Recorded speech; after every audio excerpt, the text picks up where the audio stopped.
So doctor గారు ఇంకొంతమంది ఇంకొన్ని విషయాలు చేస్తుంటారు. లైక్ సోషల్ మీడియాలో చూసి ఈ సమస్యకి ఈ మందులు వాడొచ్చు, ఈ సమస్యకి ఈ మందులు వాడొచ్చు అని చెప్పి వాళ్ళకి వాళ్ళే డిసైడ్ అయ్యి వాడుతూ ఉంటారు. ఆ ప్రచారం అసలు నిజమైన అట్లా సోషల్ మీడియాని చూసుకుని కూడా వాడుకోవచ్చా?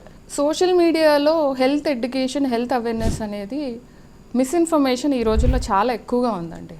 So right and authentic information ఒకవేళ ఎవరైనా ఇస్తున్నట్లయితే దాని ఉద్దేశం కూడా ఏంటంటే జనరల్ గైడ్లైన్స్ ఇస్తాం. అంటే ఫర్ ఎగ్జాంపుల్ డయాబెటీస్ ఉన్న వాళ్ళు ఇలాంటి ఆహారం తీసుకుంటే మేలు జరుగుతుంది, బీపీ ఉన్న వాళ్ళు ఇలాంటి హెల్దీ లైఫ్ స్టైల్ చేంజెస్ చేసుకోవడం వల్ల బీపీ కొంచెం తగ్గుతుంది, ఇట్లా జనరల్ గైడ్లైన్స్ ఇస్తాం. అక్కడ మనం ఒక పేషెంట్ లేదా ఒక క్లయింట్ని స్పెసిఫిక్గా చూసి ఒక క్లినిక్లో వాళ్ళ హిస్టరీ తీసుకొని ఎగ్జామినేషన్ చేసి వాళ్ళకి తగ్గట్టు పర్సనలైజ్డ్ మెడికల్ అడ్వైస్ ఇవ్వట్లేదు.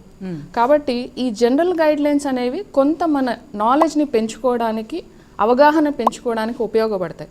అండ్ ఎప్పుడు సోషల్ మీడియాలో జనరల్ గైడ్లైన్స్ యూజ్ చేసుకొని ఆ జనరల్ గైడ్లైన్స్ యొక్క ఇన్ఫర్మేషన్తో మెడిసిన్స్ వాడడం అనేది అస్సలు కరెక్ట్ కాదు ఏ సందర్భంలో కూడా.